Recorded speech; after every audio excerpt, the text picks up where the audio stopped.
Ya pemirsa, karena harga meroket, puluhan pedagang daging sapi di Pasar Kosambi, Kota Bandung, Jawa Barat mogok berjualan.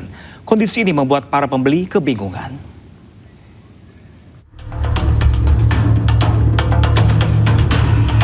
Pedagang daging sapi melakukan aksi mogok dagang bersama akibat kenaikan harga daging sapi sebesar Rp10.000 di Pasar Kosambi, Kota Bandung. Aksi mogok ini juga membuat para pembeli daging sapi kebingungan untuk mendapatkan daging. Sementara pengelola tidak mengetahui aksi mogok dagang oleh para pedagang sapi. Ya kesulitan, bilang kesulitan ya kesulitan. Soalnya apa?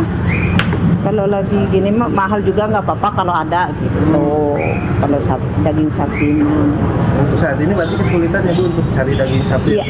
Iya. Harganya sendiri tahu nggak Bu bakal ada kenaikan sendiri? Nah itu nggak tahu, kurang tahu kalau itu. Kurang tahu. Iya. Para pembeli berharap pemerintah dapat menekan harga daging sapi di pasaran agar tidak kembali terjadi aksi mogok massal para pedagang daging sapi di Pasar Kota Bandung. Dari Bandung, Jawa Barat, Ervan David, iNews melaporkan.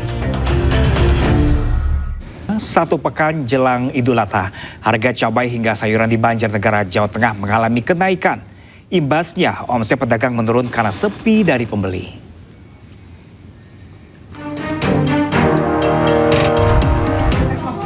Menjelang perayaan Idul Adha, sejumlah komoditas sayuran mengalami lonjakan harga yang cukup drastis.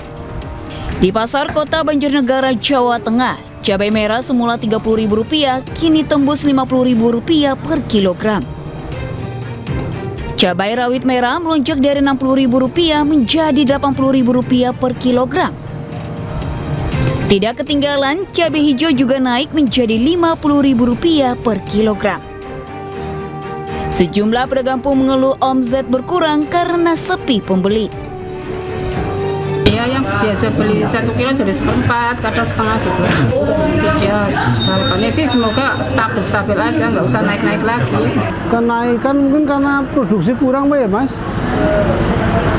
Permintaan banyak gitu. Untuk omset kan dibeli lah. Selain cabai, harga bawang merah juga naik Rp50.000 per kilogram. Sedangkan sayur kapri meroket dari Rp40.000 menjadi Rp60.000. Kenaikan harga ini diprediksi akan terus terjadi hingga Hari Raya Kurban tiba. Dari Banjarnegara, Jawa Tengah, Nurdin Fauzi, iNews melaporkan.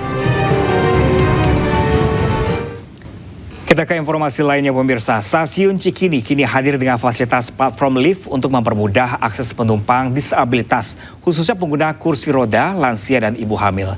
Fasilitas ini menjadi yang pertama di lingkungan stasiun komuter lain. Seperti apakah dan bagaimana cara penggunaannya? Berikut laporan rekan kami Kea Dela Rosa.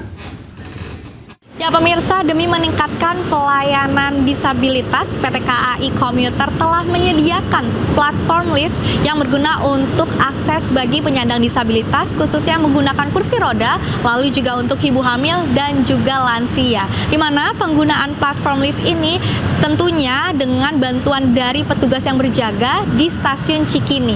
Terdapat 3 platform lift di Stasiun Cikini, yakni di tempat saya berdiri saat ini, di sisi selatan pintu keluar, lalu 2 platform lift diantaranya terdapat di lantai 1 menuju peron 1 dan juga peron 2. Di mana untuk kapasitas menampung dari platform lift ini yakni 250 kg atau setara dengan 2 orang dewasa dan 1 kursi roda. Di mana platform lift ini juga baru saja diresmikan pada Maret 2026 lalu dan sudah melakukan serangkaian uji coba sehingga setelah dapat dicoba ataupun digunakan di Stasiun Cikini. Dan tentunya nantinya akan diberikan di stasiun komuter lain untuk mempermudah akses bagi teman-teman disabilitas yang menggunakan kursi roda serta untuk ibu hamil dan juga lansia. Dari Jakarta, Kea Dela Rosa, Oki Mahendra, iNews melaporkan. Kita ke informasi lainnya pemirsa, 2 pekerja bangunan tewas tersengat aliran listrik saat merenovasi atap rumah di kota Palembang. 1 korban jatuh hingga ke lantai.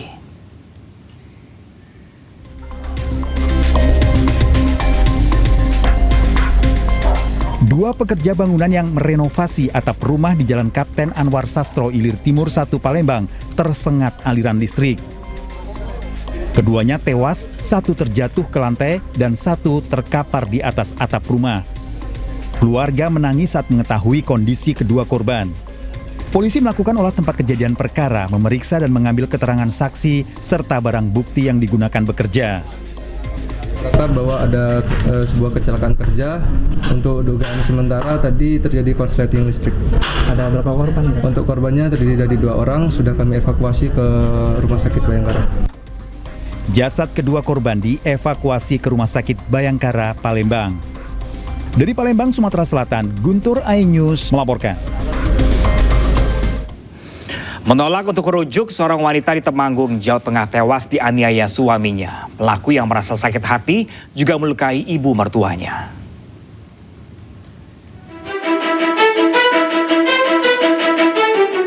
Inilah korban DSR 30 tahun, warga dusun Kerajaan Desa Ngaren, Kabupaten Temanggung, tewas dengan luka di leher terkena senjata tajam yang diduga dilakukan suaminya sendiri, DSR 32 tahun.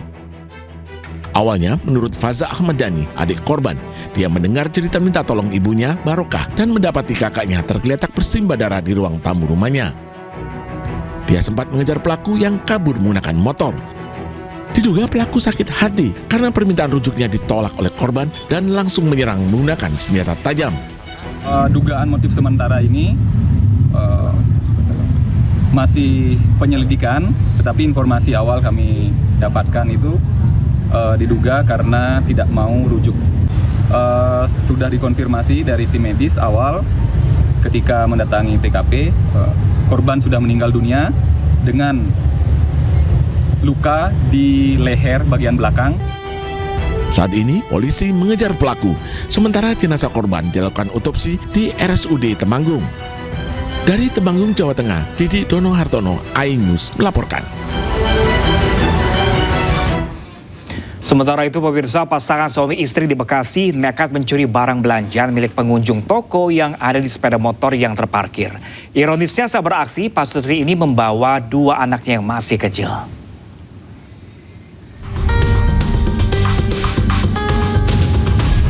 Dari rekaman kamera CCTV, pasangan suami istri mengendarai sepeda motor bersama 2 anak mereka di Jalan Perumahan Pondok Timur Indah Mustika Jaya, Kota Bekasi, Jawa Barat.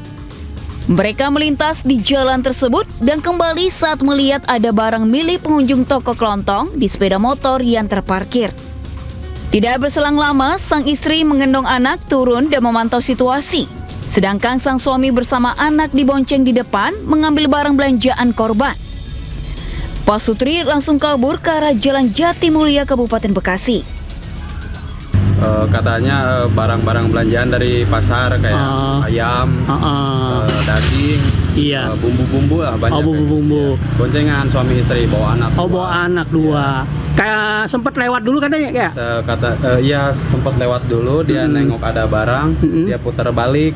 Putar balik. Dia langsung mantau situasi, langsung ngambil barang. Ngambil barang. Meski aksi pencurian di depan toko kelontong ini baru pertama kali, namun aksi serupa terjadi di tempat lainnya dengan ciri-ciri pelaku yang sama.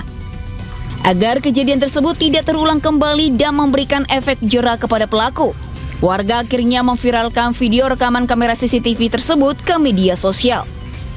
Dari Bekasi, Jawa Barat, Rahmat Hidayat, iNews melaporkan.